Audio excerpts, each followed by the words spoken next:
Right, thanks, Doc. Yeah, so tonight we are reviewing a book called The Hard Things About Hard Things by Ben Horowitz. So I'm going to do a bit different today, like in a sense of I'm going to read what the description of the book says, and then I'm going to talk around for me. I mean, what the whole review of the book. So it's by Ben Horowitz as well. He's a co-founder of Andreessen and Horowitz, and one of Silicon Valley's most respected and experienced entrepreneurs, offering essential advice on building and running a startup a startup practical wisdom for managing the toughest problems businesses or business schools doesn't cover, based on his popular Ben's blog. So that's the description it gives. So it's a really amazing book. This is the second time I'm reading it, or I'm listening to it rather, and it talks about Ben, who was a Silicon Valley CEO. So he started a company in the mid 90s, where it was a software, not a software rather, it was a cloud business. And he talks around how during when he started this business, it was when the dot-com boom was going on, right? And he went in with Marcus Andreessen, one of Silicon Valley's most known entrepreneurs and inventors, one of the youngest guys to be on Times Magazine as an entrepreneur. And he talks about how he worked under Mark Andreessen. And after that, they decided to go into business together with this cloud business. Now, it was a cloud business before cloud is what it is now. Back in the days where if you wanted to host the internet, you'd have a whole cloud business dedicated to just that internet, right? And not in cloud as we know it now. So he talks about, in the whole book, he talks about, as the title of the book says, the hard things about hard things. He talks about how he took the business when it was booming all the way till when it was almost bankrupt, all the way back, and separating the businesses, or buying out one of the businesses and establishing it into a software development or software company rather. And then eventually almost also just losing everything, and then coming back all the way to sell it for a profit for $1.6 billion. So it's really, really, really interesting. For me, it's more of a management book. As the description says, it teaches you about things that business school wouldn't necessarily teach you.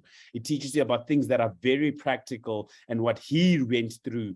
And in the book, I'll start off by what his journey is again. So he goes on, he starts this cloud business. He goes out of the cloud. I mean, eventually the cloud business grows a multi-million-dollar company. And eventually the business takes a hit.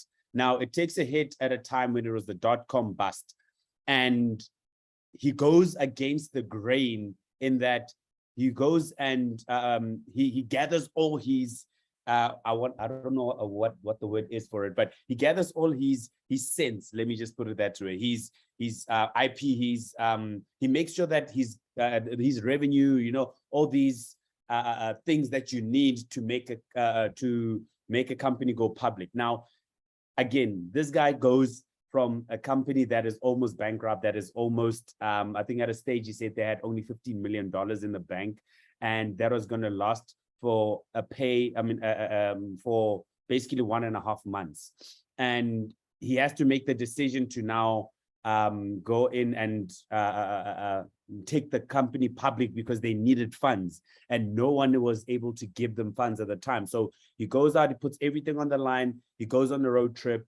I mean, he talks around how at a stage when they were on this road trip to take this company public, his wife ends up in hospital, and his father-in-law calls him and he says, and his father-in-law never calls him, and now he calls him and he knows something is wrong. And in that time, he finds out that his wife is in hospital, and his wife is just like, no, don't worry, I'm fine. You go out and make the success out of this company and everything else. Long story cut short, he comes back, he takes he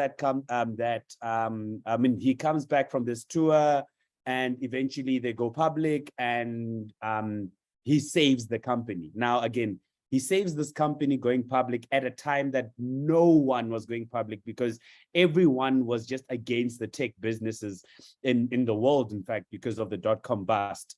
And I think he said at the time, there were not more than, if I can get it right, but there were not more than, I want to say 10% of what they were, what people, at the rate at which people were going public the previous year. And he was one of just a few tech companies, in fact, that went on and did this. Now, again, he then goes, so again, he talks about his whole life story in this business, and then how at a stage, the business was going down as well. And he had to do he had to separate these businesses and basically buy himself, or buy a part of the business out where it was a software company. And then that software company then was able to almost survive. I want to put it in that way. Now they kept it private. And they, at one stage, he talks about as well, where the company goes into, as they are a software company, 80% of those funds is one customer. And in it being one customer, it's obviously a big risk. Now they get to a stage where they almost lose this customer. Now he goes into a place where he tells the whole organization, listen, we're in trouble. We need to save this client. And he goes on and makes sure, if not, I think 90% of the resources in the company go and focus on this one customer, that to save the company's, obviously the company itself, because if they lose this one client, they lose the whole company. So what ends up happening is they start focusing on this client, and eventually they win the client over by putting in certain people, like certain managers or certain people that are focused specifically on that account. And they were able again to salvage the relationship, and they built this whole company. They built whatever functionalities that the other company wanted. And it's amazing how he did that. Is he went and he asked the guys, the account managers and the people that were important, the employees that were important for that specific account, to go in and there's one specific person, I just forgot the name, but he goes in and he talks about the person that is, he talks about the guy must go in and listen. Now listen to the customer and what is the customer needs. And in that, they find out that there's a certain part of the business that, I want to say the account, the project sponsor or the sponsor of from the client side ends up obviously telling them, no, this is wrong or that's not right. And there's another company, there's another thing that we wanted and we didn't want to use you guys. He goes to the extent of taking, he literally goes on, he talks to the board and he says, listen, we are buying this company that this guy wants. And this company finds out it's some small company that they could buy for, I think it was something like a few $1 million. And they end up buying it because they needed to, he literally pulled all stops to make sure that they have this account still running in there, because it's 80% again of the whole company revenue, the whole company's revenue. So he goes on, he buys it, and then eventually he saves it. And then again, long story cut short, in the story, then in his story, he then he builds the company up to, I remember at the time when they were down, the share was running at like $3, but he builds it all the way up to about $10 of the stock, and they were leading in this industry now. And what ends up happening is he gets a few of these big corporate companies, public corporate companies, come knocking now because they want a piece of the pie of what the company is. They want to now buy out the company. So he says to them, listen, he's not willing to save a share, or he's not willing to sell the company for anything less than, I think, 14 Rand, $14.50 per share, which would evaluate the company to 1.6 billion. And they start negotiating, and eventually he gets to the price of $14.50. And then he now, I think it was I'm not sure if it was, I think it was HP. HP comes knocking now last minute, and eventually they end up he ends up selling it for around about, I think, $14.75 or something like that, which obviously was more, and the other company couldn't match. And they end up selling this company for that much. Now, this whole book is more of again, I want to say it's a management book, because he tells you, he goes through the book telling you how to hire and fire people, for instance. He goes into, he explains how, this is one of my favorite parts, because it was quite interesting to know. But he talks, at one stage, he talks about how to fire an executive. And what he says about that, for instance, was there's a stage where in a startup's in a startup's lifetime, that when you start off, let's say 20 people. Now, as a sales manager, you're able to handle 5 or 6 people in that in the sales team, for instance, to go out and sell. And he mentions how the same person that is able to manage 6 people is not actually the same person that can manage 200 salespeople.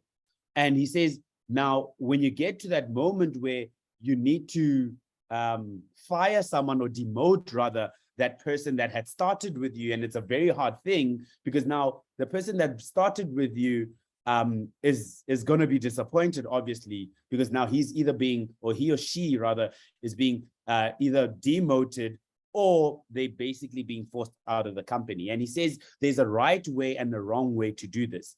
Now, there's a lot of things that he mentions in that, just in that section as well. Like, for instance, he mentions how you obviously have to be honest with the person, and you have to explain to them that it's not to say that they are. You mustn't beat around the bush and say, no, it's not a demotion. It is a demotion, but you have to explain to them why. And you have to obviously empathize with them to say, listen, I'm the same. I know I'm not the greatest CEO in the world. I'm learning just the same as you, but in this moment, we need someone that can handle the 200 so people, or the 50 so people in that team. And he talks about not only in sales, but in the general organization. He also goes on to talk about, for instance, when you're retrenching. At a stage when the company was going through the dot-com bust and all the problems they were having, they needed to retrench so that their burn rate could go lower. So what he ends up doing, he explains what is the right way of retrenching people and the wrong way of retrenching people. And he goes into that. For instance, one of the things he mentions is when you are retrenching within the organization, you need to be face to face with the people, and people must ask you questions as well.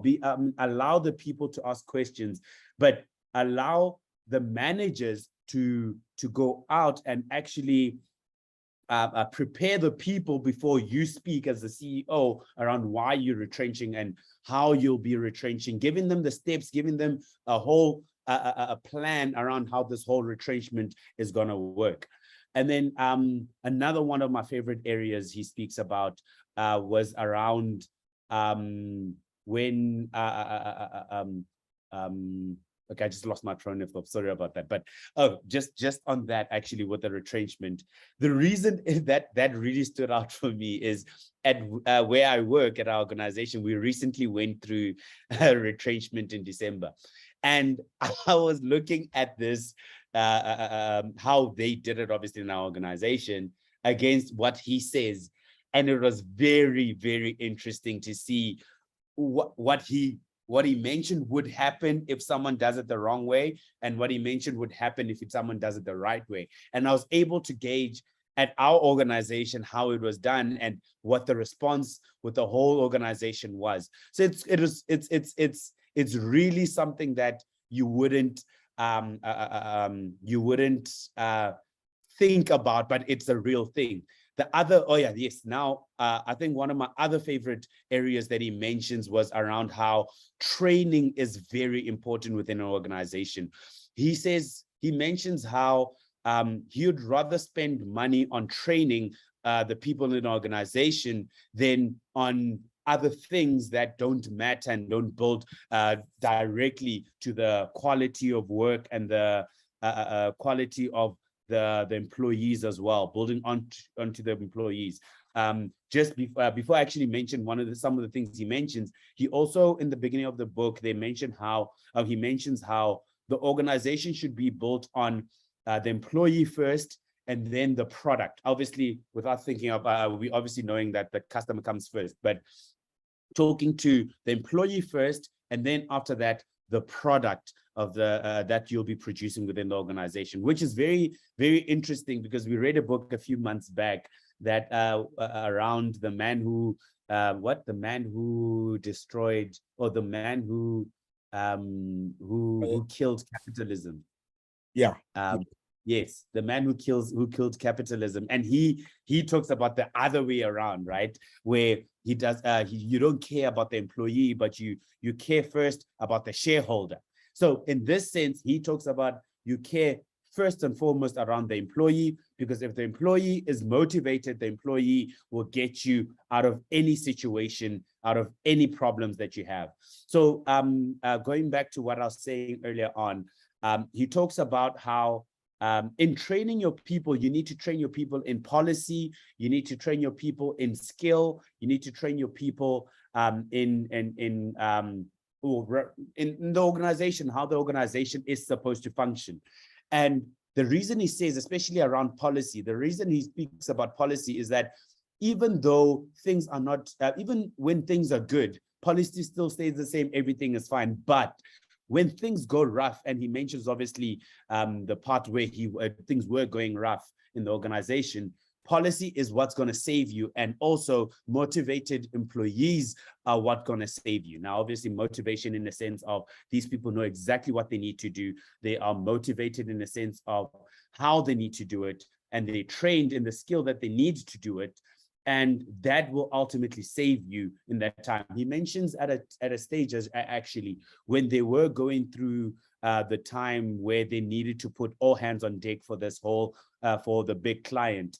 He mentions, I think, only one out of like 400 or 500 people or something, one person in that time. I think it took like 6 or 8 months of working Monday to Saturday, where Sunday, I think, was the only day off or something, but Monday to Saturday, all the way from 8 in the morning to the evening, something like 8, 9 in the evening. And in that time, they lost only one person. In that time, I mean, this is an organization of what, 300 or 500 people, and no one at that time is leaving, you know, and they're not quitting. They're all motivated to do whatever they need to do to make sure that they succeed, and they make sure that this company succeeds as well, ultimately. So it's without saying too much as well, I want to obviously open it up to those that have read the book. In fact, I actually was supposed to ask who read the book, but I'll ask that now. But without saying too much, I really liked that whole book and the perspective it brings, because I'm a true believer in management, right? If you do things by in excellence and the way they are supposed to be done, obviously with alignment within the organization or within whatever you guys are doing. So it's very, I find it was very important for me to read such a book. Again, this is the second time I read it, and I enjoyed it just as much as I enjoyed it the first time. And it really was an eye-opener, especially now where I am, where our organization is, to see what he says against what is happening at where I work as well. And it's brilliant to see how it's almost as if he's checking. I mean, every time I read a part of the chapter, and I'm just checking off, oh, he says this, what is happening in our organization? I'll be like, I can see exactly what he's talking about. And it's really amazing to see that. Obviously, me aspiring one day to also open up my own business. I almost want to say this book is a need for anyone that is starting a book for them, or not book, an organization or a startup for themselves, or a business, to know what to do when the hard times are there, or even when the if it's the good times as well, but what to do to manage the organization and get it to a stage where you obviously hire thousands of people, obviously, to create jobs, especially in South Africa, So it's a really interesting book, and I really, really, really enjoyed it. In fact, it's one of those books that I'll probably read once a year, or listen to it once a year, just so that I can, when I start my own organization or my own business, just so that I can run through what is happening between what he was saying and the principles in my own organization, and how we run the business on a day-to-day or month-to-month or whatever it is that it may be. So I want to open it up to everyone who, I want to first ask, who has read the book in the whole in this meeting. Refila, have you read it? Yes, I have a couple of times. I agree with you. I think it's a book that you don't just read once. Yeah. Mm-hmm. Do you maybe want to just give your perspective around what you read, what you got out of it, and just the overall book for yourself? Oh, wow. I wasn't hoping that answer will get me here, but okay. So I think one of the biggest so things if for I me. may ask, do you maybe want to also just put your camera on, if you don't mind? Yeah, may I not, please? Not this time, if you don't mind. That's fine. Thanks for understanding.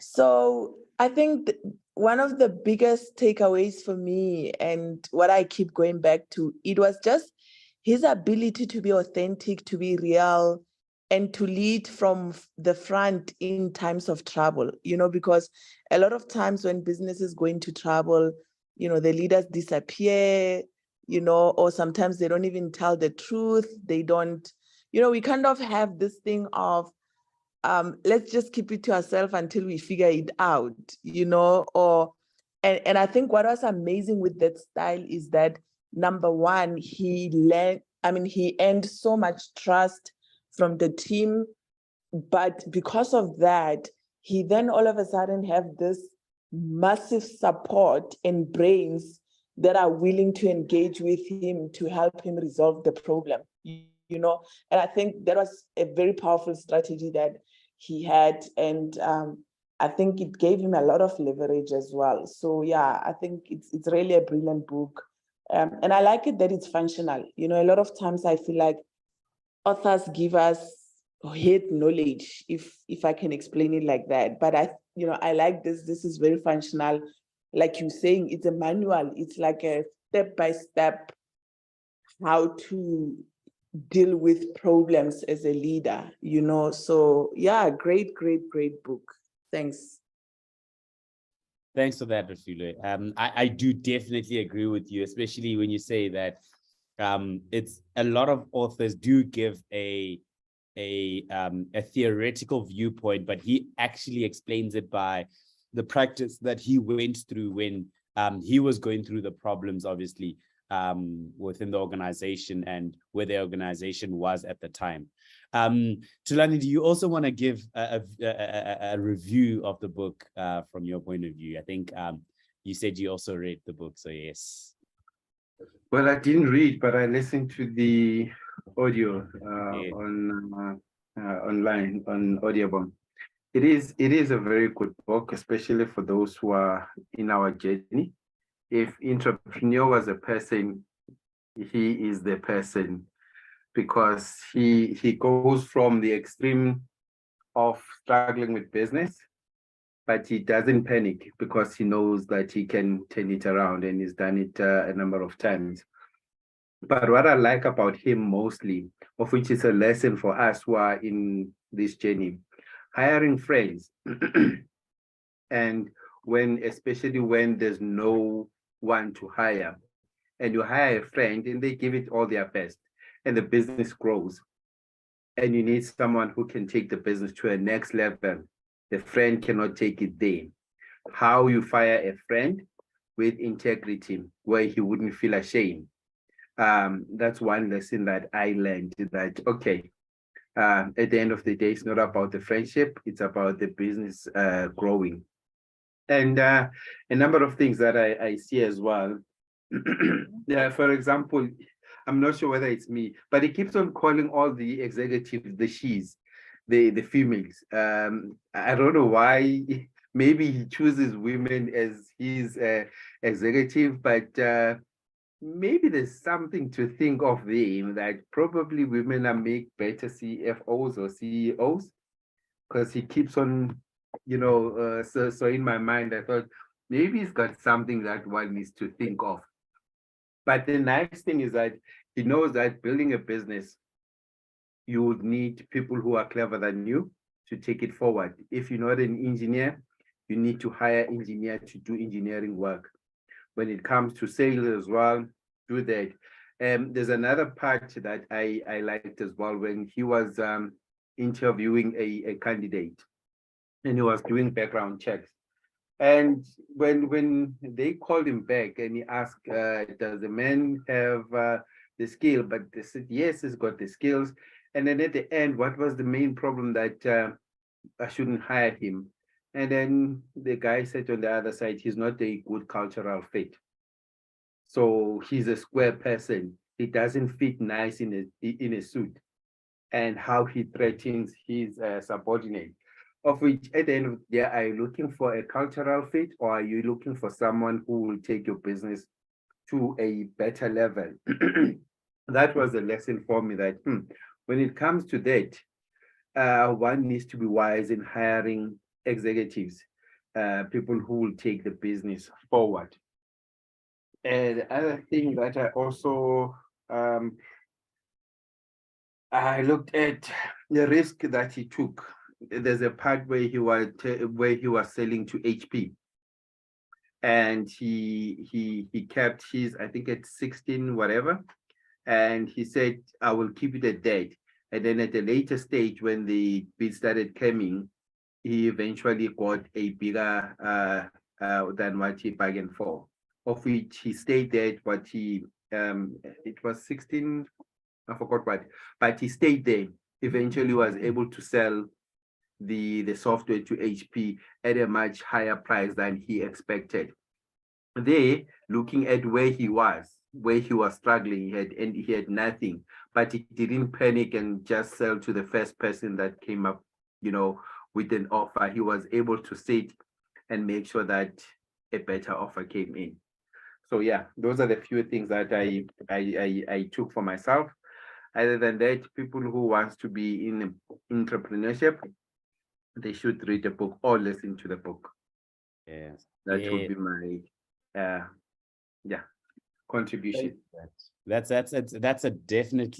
You mentioned something as well, and it's something I wanted to. I think it's the words I forgot to say as well. Was he mentions how there's a peacetime CEO and a wartime CEO, where a peacetime CEO looks at the longevity of the business, in the future, having backup plans, having all of these things. But a wartime CEO being someone that is immediate, he wants make sure that the things immediate, he makes sure that all the immediate needs are taken care of. There's no thinking for weeks on a decision. Things are made now. And I think when you talk about when he speaks, when he decides to hire the sales executive, that was not a fit.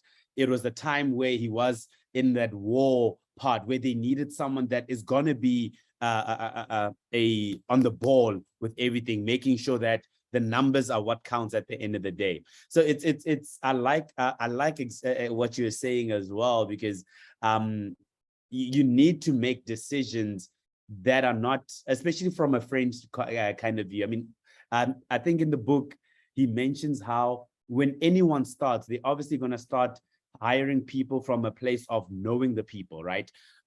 When you start a business, you obviously are hiring whatever, but a lot of the time you go to people that you know are good. Maybe people that you've worked with in the past, or people that stood out for you in the past as well. I remember when we the company I currently work for as well, a lot of the executives, when we got there, when I started working, there were about 70 odd people. And now we grew all the way to like 350 before the retrenchment. And now we're back at like 300.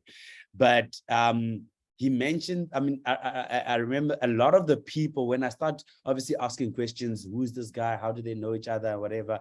A lot of them knew each other from past businesses that they've done together, or past places they've worked together. Like our head of sales, or chief commercial officer, he worked with our ex-CEO from when they were like in their 30s and 20s, you know. So they knew each other, and they knew the kind of work these people were producing, and they obviously kept in touch, and they hired those people. And again, funny enough, when we started growing, there's certain executives that needed to shift out of the way, and other ones put in the place of those ones, because again, you can't run the same level of people that when we're at 50 as when we're at 300 or 400 people in the organization. It's actually quite, and as you said rightfully, and Rafil also said, it's very practical. It's very real how he explains everything around the management of any organization or any company. So yeah, thanks for that, Tulan. Thank you very much. Anyone else that has read the book? Blondie, have you read the book?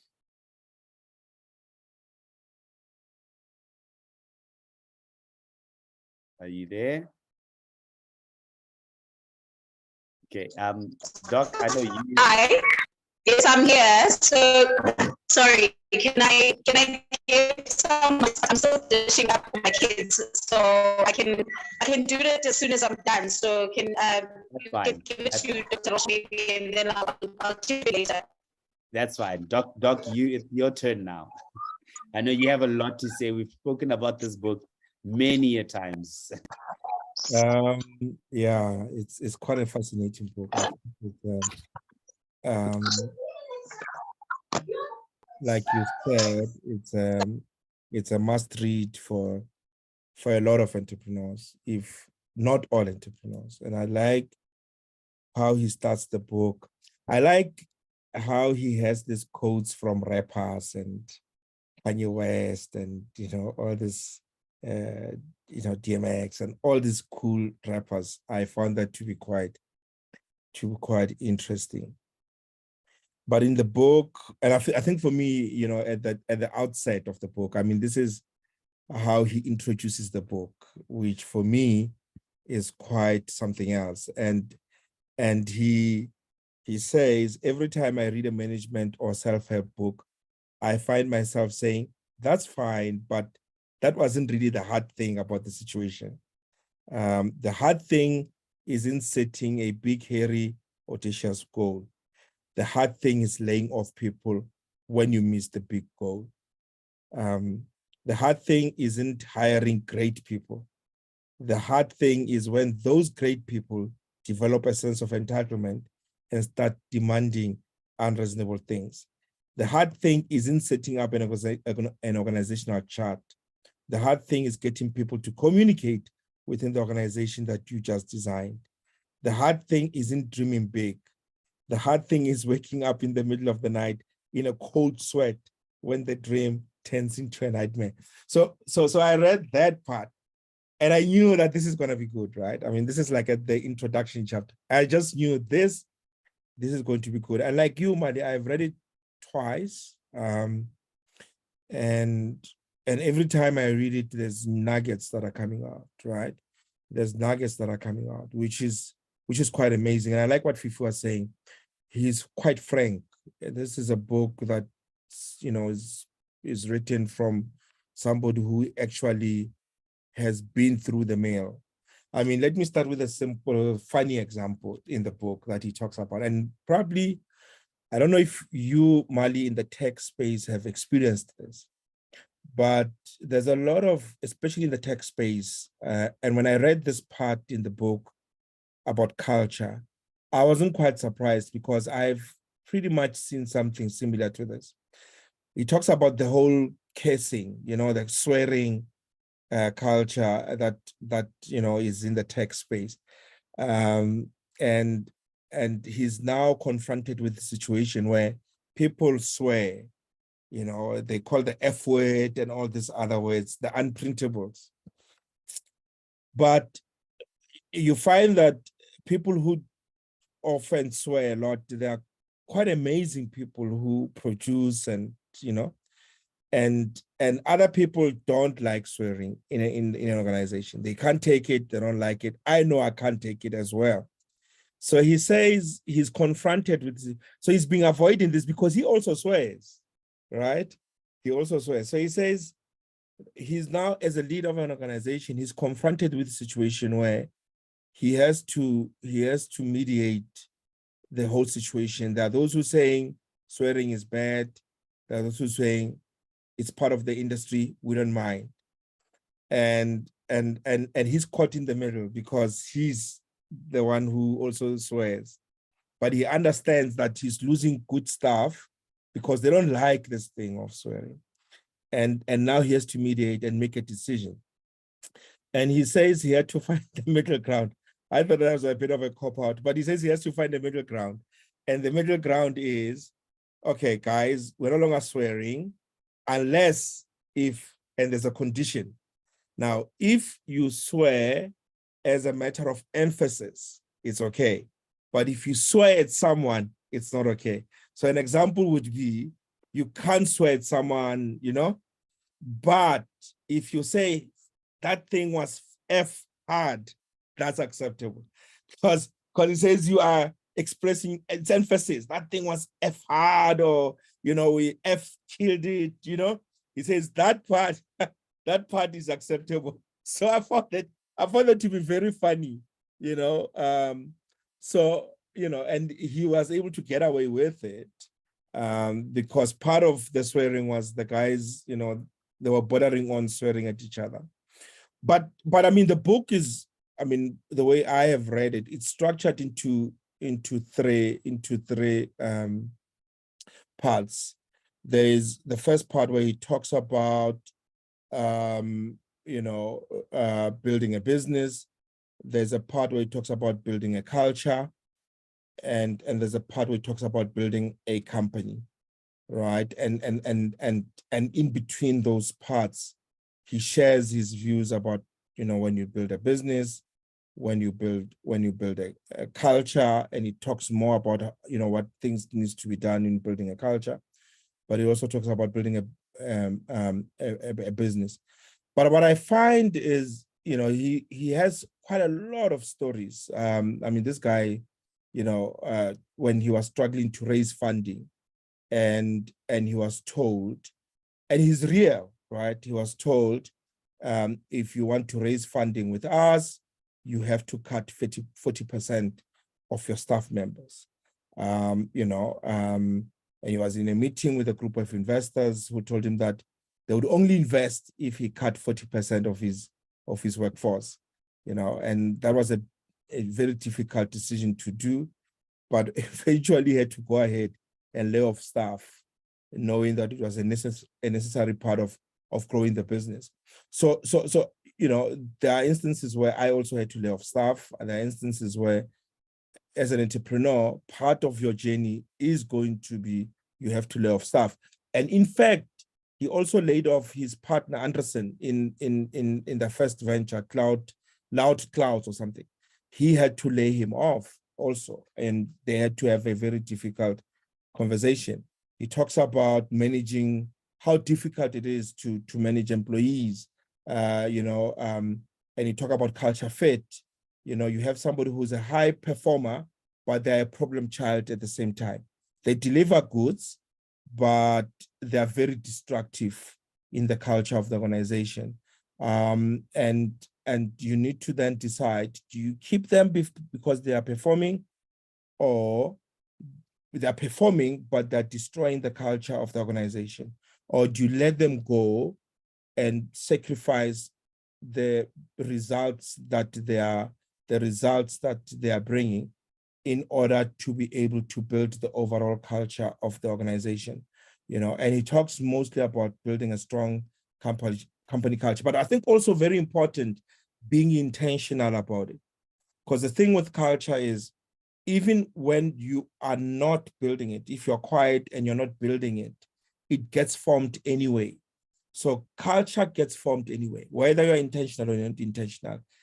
And the risk is, when you're not intentional about building the culture, the risk is the culture is going to get formed, and there's a chance that it's going to get formed around a person in the organization who's an alpha character, who's got a strong character. The culture is going to be formed or built around that person.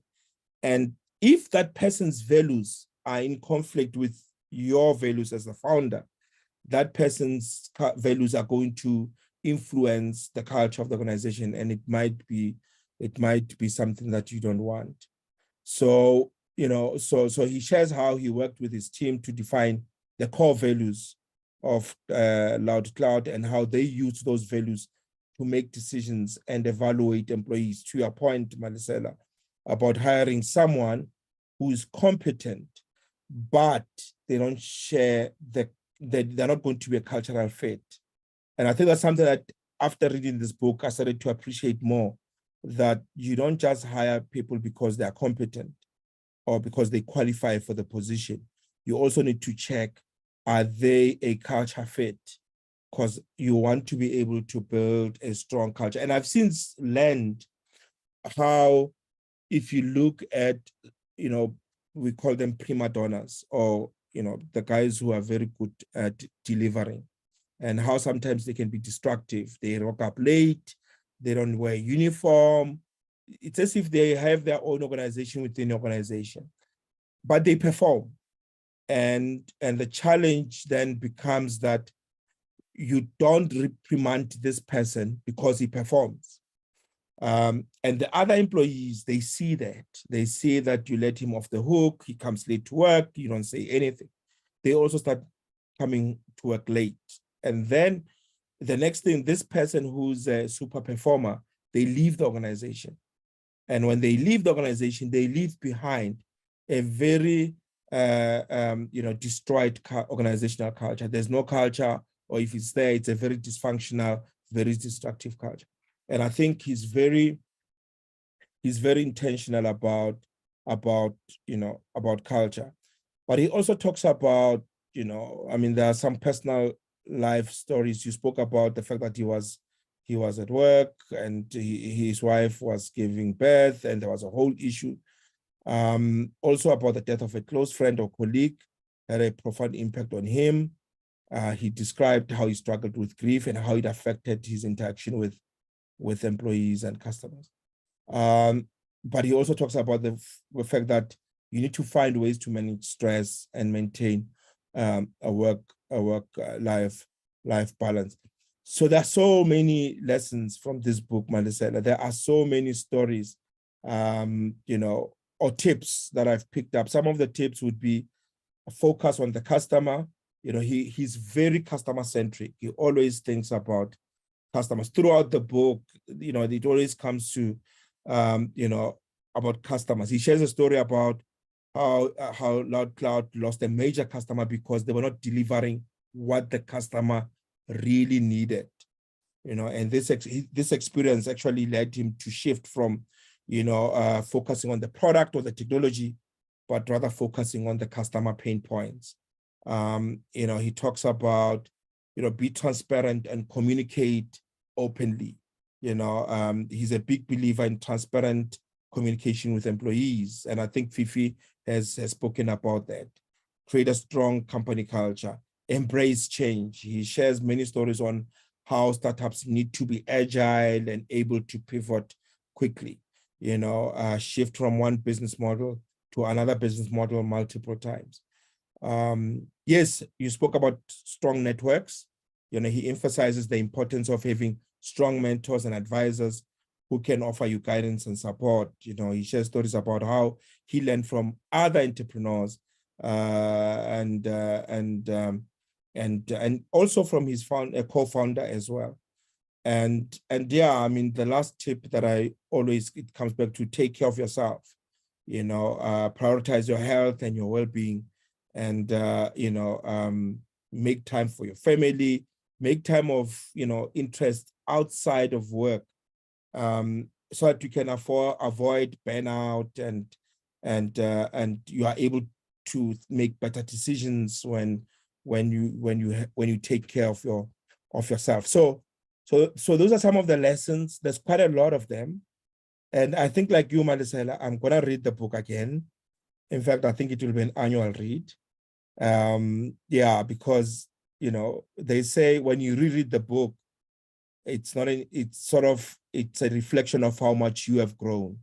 So rereading the book is a reflection of how much you have grown, because you start picking new things, you start understanding certain things much better. So yeah, that's me. Great book. I definitely recommend it for anyone, for any entrepreneur who is keen on this book. So thanks, Madison. Thanks, Doc. That's true. I think you mentioned somewhere that I think you encompass basically one of the points as well, basically, where he talks about don't have minimize politics in the organization, you know, and it goes back to what I was saying as well around how there's people that have a lot of organizations do have a lot of politics now, favoritism and all of these things.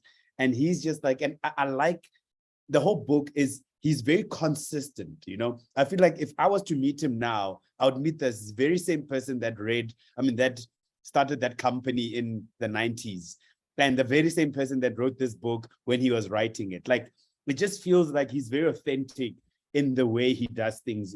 His yes is his yes, and his no is his no, almost, you know. So, and again, I want to go back to just quickly the politics part. He mentions in there that if you're gonna promote someone, put policy around how you promote people. Put policy, and don't just promote someone for the sake of promoting. I mean, he goes all the way. He even has, I want to say, a part in the book where he speaks about if an employee wants to leave and they threaten to leave, but they want a whole lot of money, don't just jump to it. Look at look at the performance, and if you can't replace him, then that's when you can kind of think about increasing the salary of the employee or not.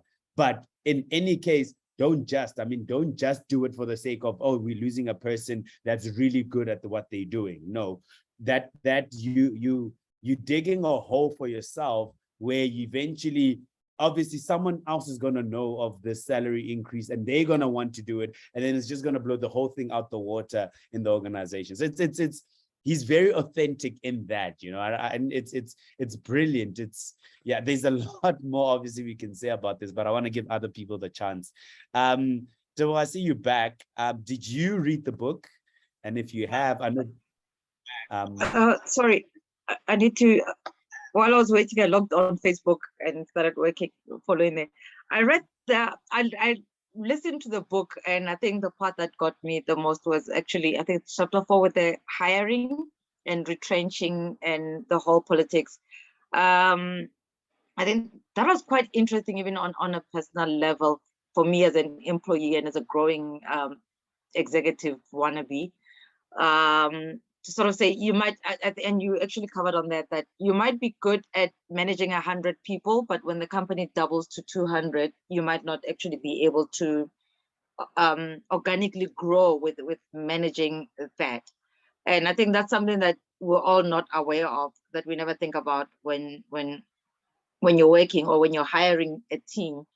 And I also like the authenticity that you also mentioned, that when he was retrenching his people because of the buyout or the merger, he basically said it's a company that failed, not the people, and especially with his execs. So I like that kind of honesty that, you know, he applies as a principle of running a business. And I think overall, that's what you kind of, you get that from his writing, the authenticity and the honesty and just doing things that genuinely needs to be done. So there is no like a grand plan, you know, and I think I associated it with the way the Chinese, you know, encourage thinking that you cross a big river by stepping on one stone at a time, and you know, until you get to the other side. So that kind of, I felt like it had that kind of approach. He had that kind of approach to business. You do what needs to be done, and you step on one stone at a time, and you do the right thing.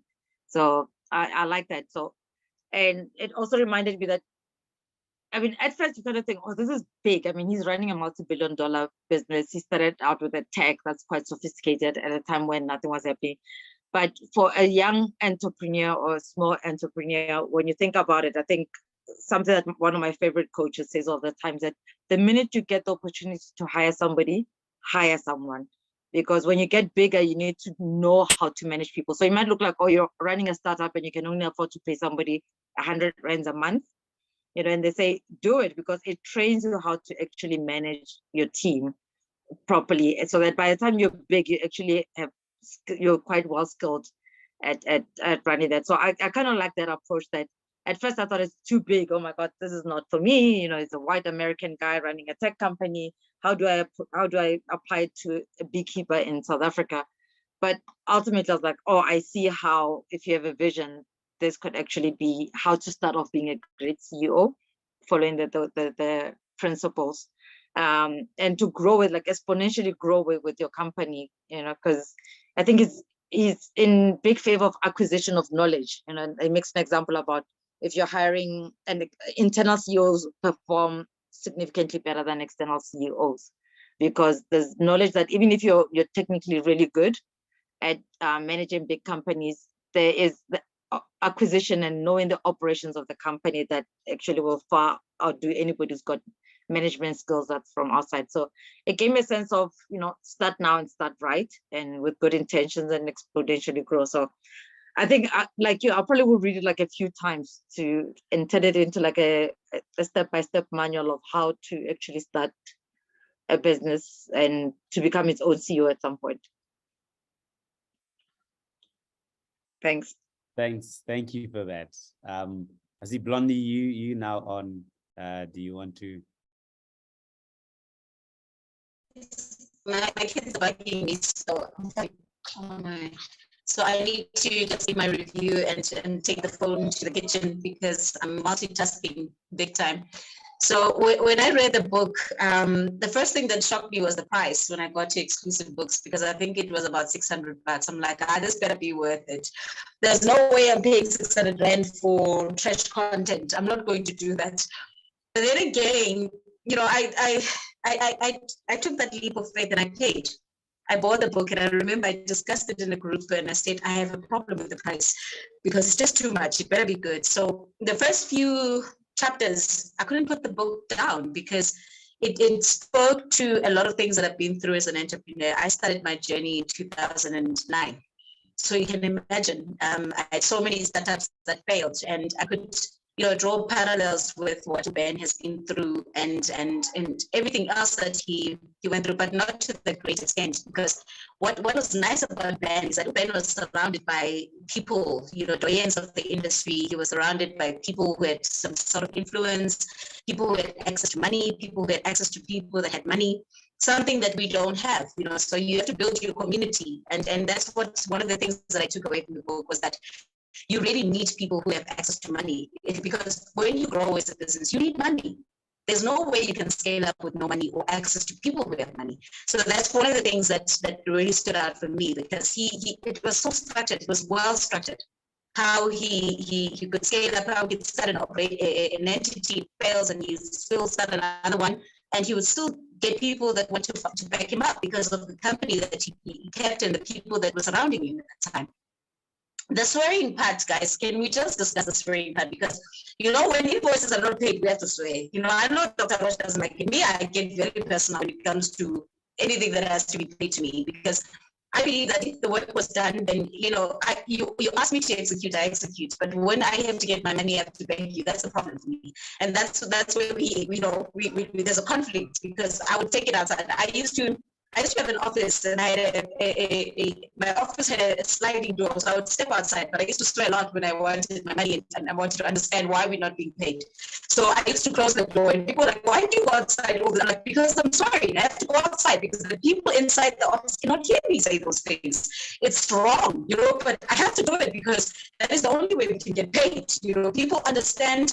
Some people just react to violence or they react to threats, and others will pay you without you asking. But the majority of the people, if you've been in business for too long, you will know that for you to be paid, there's a level of things that have to be done. And some of the things you don't like, but you have to do them. You have to say the wrong things and to trigger someone to press the send button or to press the money button. So you have to do something. And the policy thing, he was such I don't know if resilience was a person, I would say Ben was that person, because he had personal issues that he had to deal with, but he still had, so much dedication for his business. And that's something that we all struggle with. The dedication part is something else. Because me now, when my kids cry, I stop everything. I stop meetings and I stop everything. But Ben had to make that sacrifice. There's a portion in one of the chapters where he had to make a sacrifice, and he had to choose he sacrificed his family for the time to build the company because he was in trouble. He needed to get out of trouble, and he had persistent problems. I've never seen a guy that had persistent problems. I thought I was fighting wildfires every day, but not like Ben. Ben has been through hell because he's dealing with people's money. I don't have investors. I'm a startup. I use my money in most business cases. I would get it from friends and stuff. But Ben had big issues because you're dealing with investors and it's stock exchange money. So you have to appease the people at that level to make sure that you get the share price up and you give them their money's worth. So this was one of the books. I don't know how many people I've spoken to, told about the book. I even posted it on my LinkedIn page, my business LinkedIn page, and I told people, and I tagged Ben. I tagged him and I said, I've never read a book that was so mind-opening and so liberating, because I thought I was dealing with problems, but until I read that, I was like, no, man, this is nothing. Compared to what Ben has been through, I know that my stuff is mild. It's fire, but it's mild fire. He had to deal with a blazing inferno. Because to put out those fires, you need a team or an army of firefighters. I deal with problems, but not at that extent and not at that level where it involves millions and billions that people invested. So that's heavy. I don't even think I would be able to sleep at night. So it was a great book. I loved it. I'm going to read it over and over again. There's so many things that we can take away from. It's not just for business people. It's also for just life in general. Whether you're a manager at APSA, you're appointed at an executive level. There's so many things that you can learn from what they've been through and how they ran the business and how they used to build the business. So that was fascinating to me. So yeah, if I had to rate it, I'm telling you, it's 9 out of 10, this book. I've never read anything like this. I have business books packed in my shelves, but nothing like this. This was my 600 rand well spent here. That is a great review.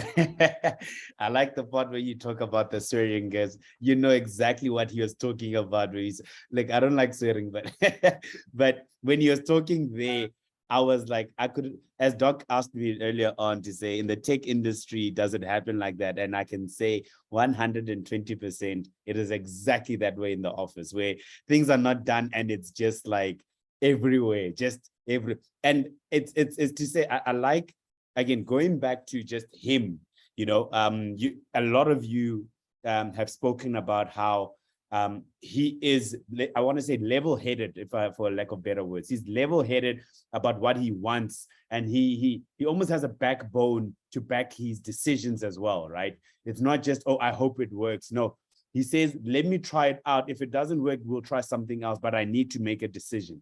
And that's one of the things that really stood out for me. And it's, as you said, it's not just something you can take for yourself as a business owner, but rather in your life as an employee, as a manager, that you almost create a CEO level of where you are and how to implement what he says in the whole book. So it's really brilliant. I know you already rated the book before we even rate the book at the end, but it really is an amazing book. It really does. I think it, as a lot of us said we would read it more and more again if we haven't read it multiple times already. And it really is that kind of book that I think Devo also mentioned. It's a how to do book, you know, how to, it takes you along the journey of your own career or business as you implement some of the things that he says, because it's more principle more than anything else. You know, I always say for myself that principles stay the same. You know, many things you may be able to do things differently or whatever, but the principle at the end of the day will always stay the same. I don't know who else has read the book. Andila, I see you just joined us. Have you read the book? I think we have about 20 minutes left. Thanks, Blondie, for your review. It was really amazing. Andile? I think Andile doesn't. Okay, any questions or anything that maybe anyone has? Tulani, I see your hand is up. Well, let's talk about this swearing thing. Me personally, I don't think it works, really. But I hear if you swear, probably people. But in business, will you still get business with those people, or will you still provide them with work or services if they don't pay you? So if a client doesn't pay, calling them names or swearing, to me, that's me. And I feel offended if a person says that my work is F what, F that, and to me, it's like he's attacking me. But I heard a lot of that strong language in the book. I'm thinking, well, I wouldn't fit in that culture where people use strong language, because it's part of the culture of the business.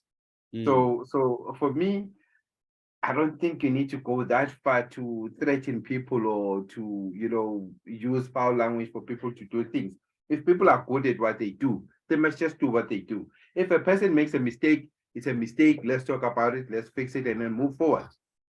Blondie, I actually want to hear your viewpoint. My sentiments, you know, Putulani, if you do the type of work that I do, you don't swear because it's fashionable and it's cool. It makes you sound like you've got some form of authority. We get disrespected as women just by virtue of being a woman. I don't think that if you send an invoice and 14 days later it's still not paid. I've got overheads. There are people who respond when there's force that needs to be used. And then there are people who just pay you without even you asking for it. And I've got those clients. And then I've got the exceptional cases. And believe it or not, I still have those ones. But when there was swearing and everything that happened because we couldn't collect money on time, they're still doing business with me because we deliver. The problem is delivery. And then you have to force them to pay. I don't know which sector you are in, but the sector I'm in, it's too rough. You have to use force. And because you're a woman, they think, no, we can just get away with it. This one, she won't do anything. Until you start showing your true colors and you become very aggressive. And then you send an email subsequent to the swearing. I sent emails. And then I tell them that the reason you need to stick to your promises. If you tell me that you're going to pay me on the 14th, pay me on the 14th, because I need to pay people on a certain date. I've made a commitment.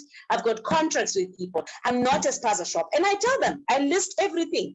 But there are people who want force. You have to implement it force. The ones that you lose, you can't keep everyone. You need to understand, no one wants a bad customer. I'm happy to lose bad customers because I've got good customers that pay me on time without me forcing anyone to pay me. I send an invoice, I get a remittance, and I get paid. So if you have to go as a bad customer, I'm willing to let you go. So you can fire customers. So you show your true colors.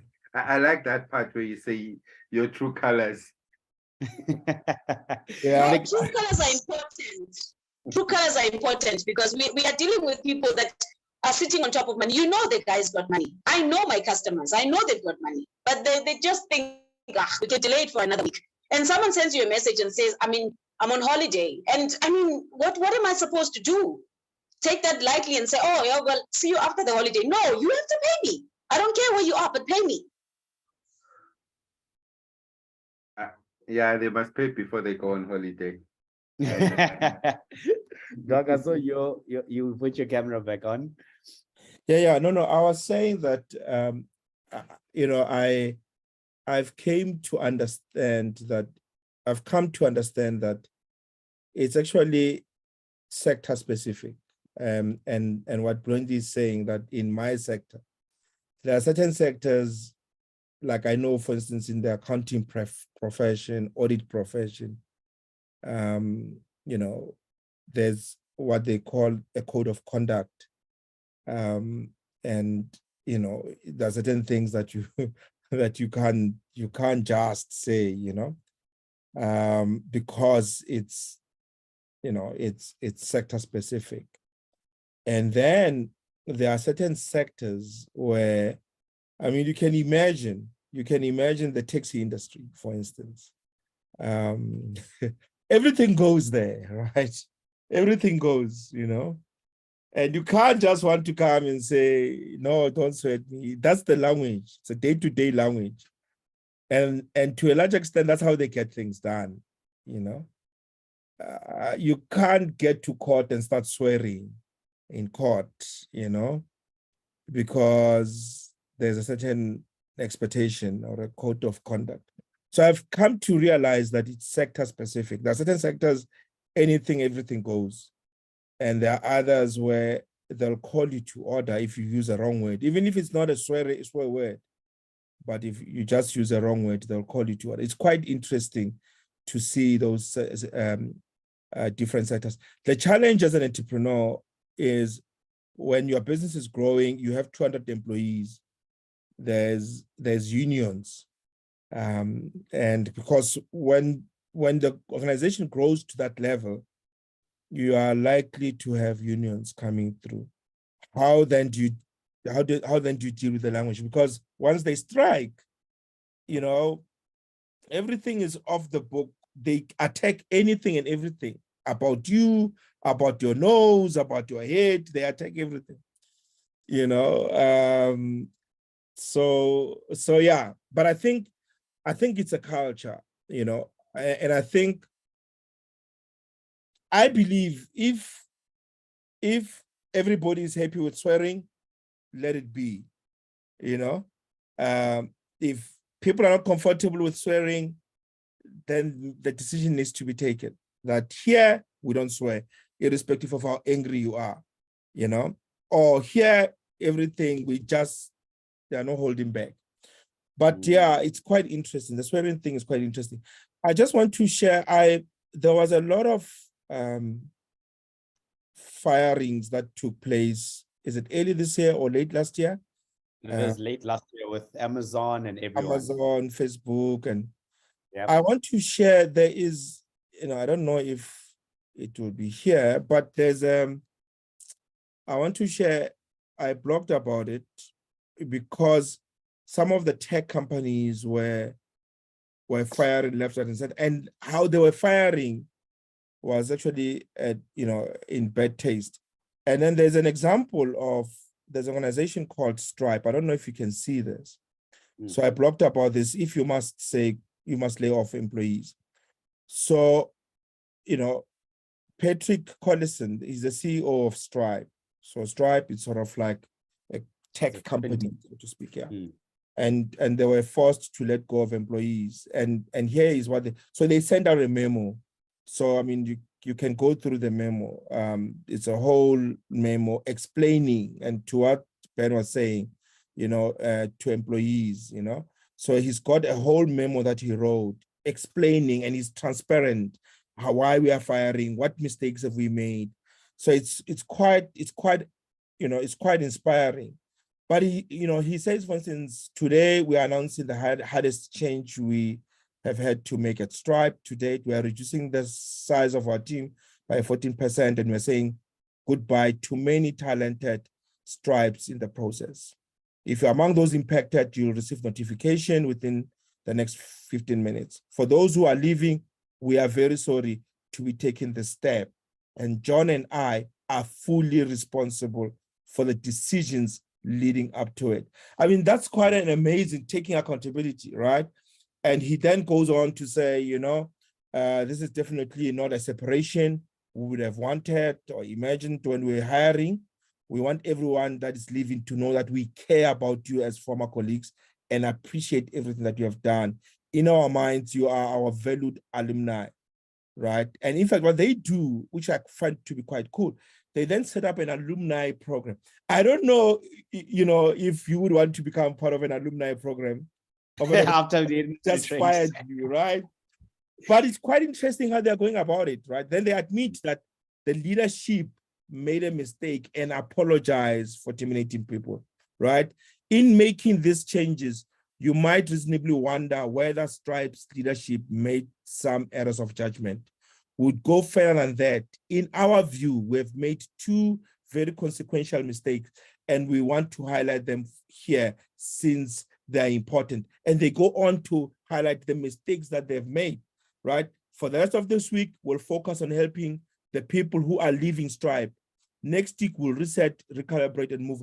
But I think one thing that also stood out for me is they then started contacting other competitors and other tech companies to say, if you're looking for staff, we've got competent staff, you know, if you're understaffed, they can come and they can help you.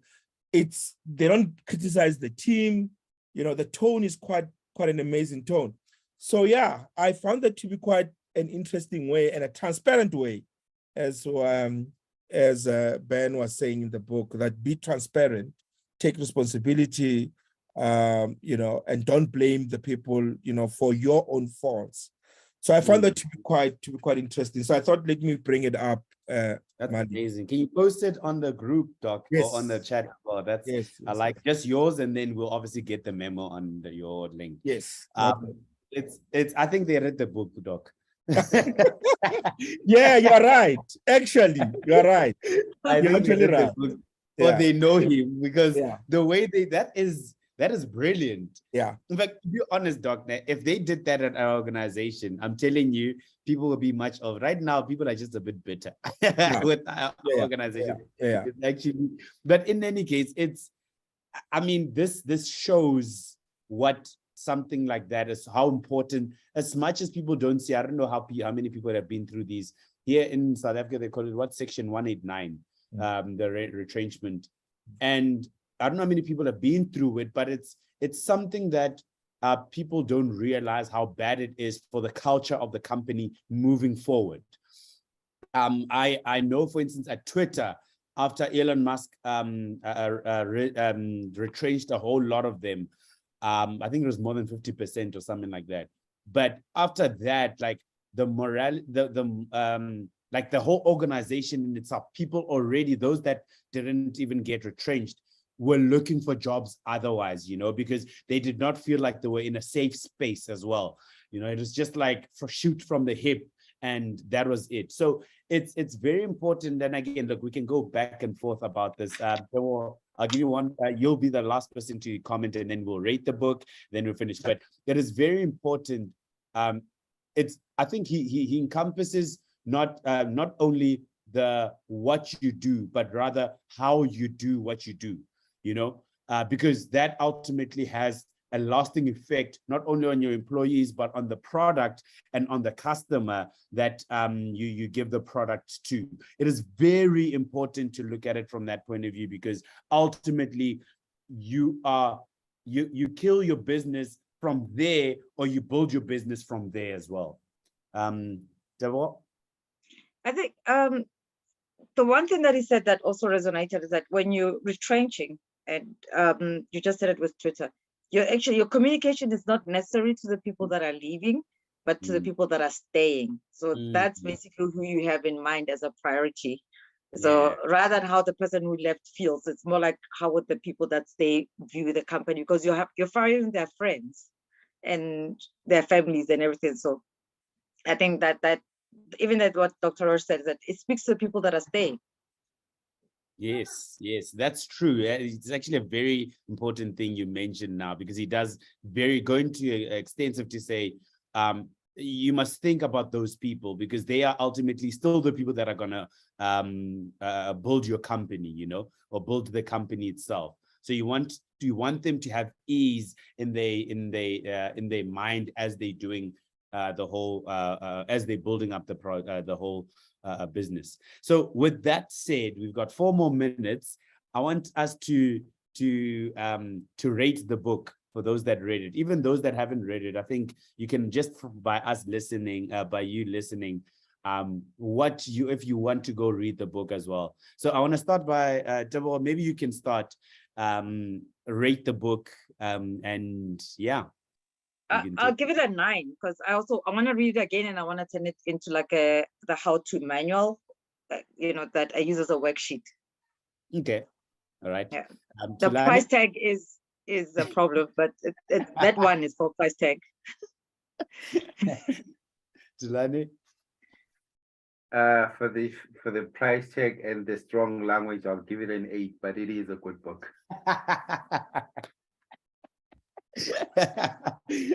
But you listen to it. Was it that expensive when you're listening to it? Not listening to it, but I saw we get the price, and then let me get a year. So the price made you swear. I know Brody definitely saw, just like what the. Yeah. Oh goodness. Okay, Doc, you? 9. I'll give it a 9. 9. It's a Bible. I have to read it. I understand what Tulani is coming from, because I also struggle to read books where there's a lot of swearing in it. But it was quite interesting because after that chapter, then he stopped swearing. It was quite very interesting. But I struggle to read books that are, that have swear words in them. But this one is a definite 9. There is no way, I wouldn't put this. It's a great book. It's a book. It's close to Shoe Dog. If you remember Shoe Dog. It's close to Shoe Dog. It's along that line. Yeah. So definitely a 9 for me. A strong 9 for me. Thank you. Okay. Blondie, I want to know why you gave it a 9 and not a 10. Is it also the price? I think she's multitasking. Andile, did you read the book?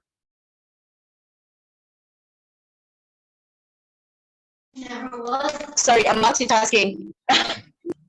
I'm trying to be a mom, and also I'm busy, washing dishes and listening to you guys talk.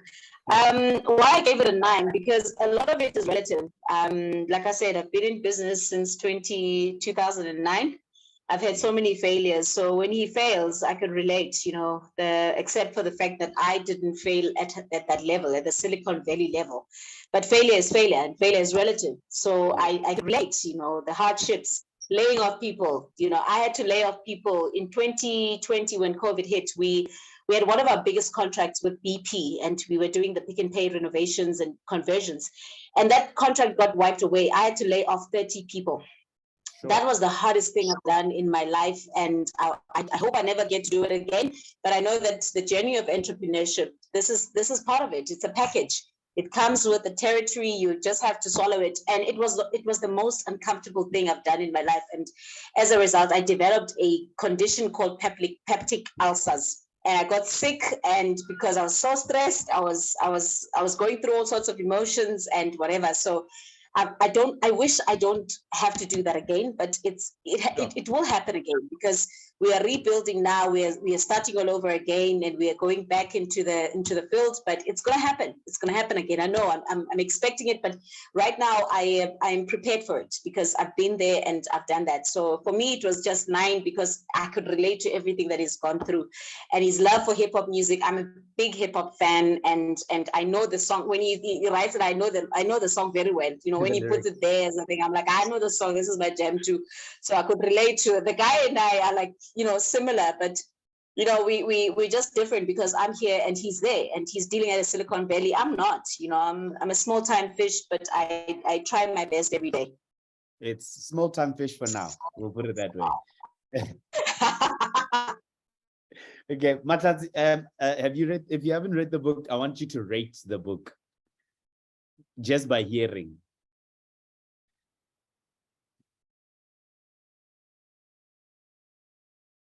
Okay, Matata, I guess also.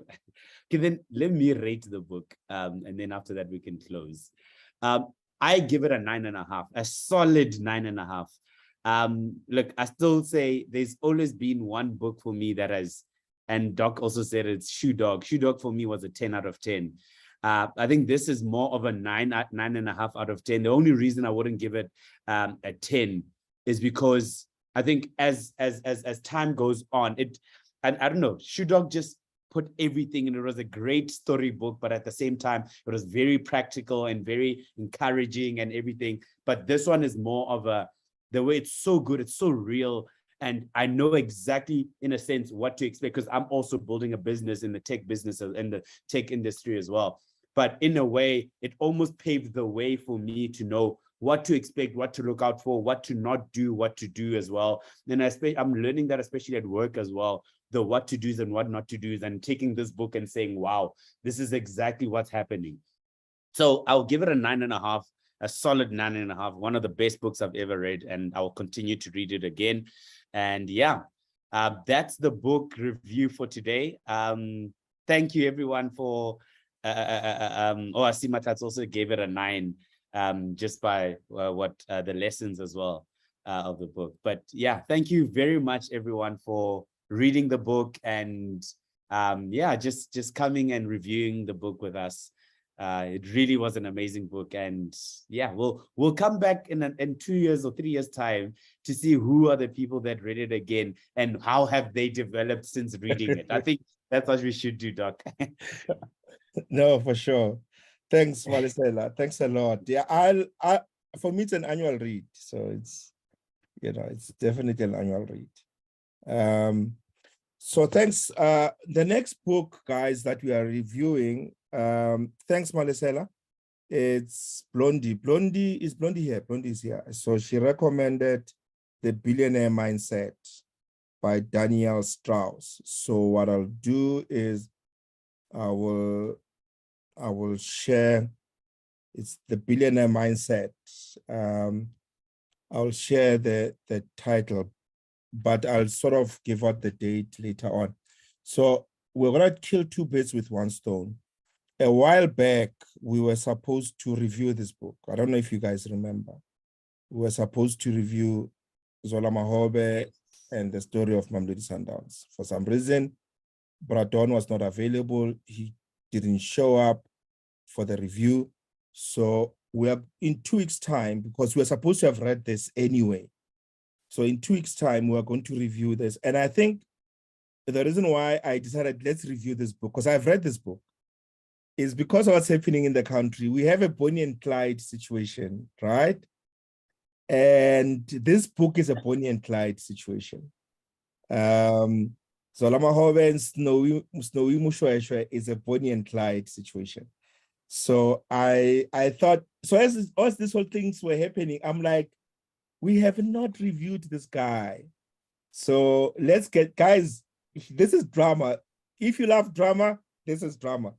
So if you are into I read this book in one take. So I read before I sleep usually. So I'd read maybe an hour, 2 hours before I sleep.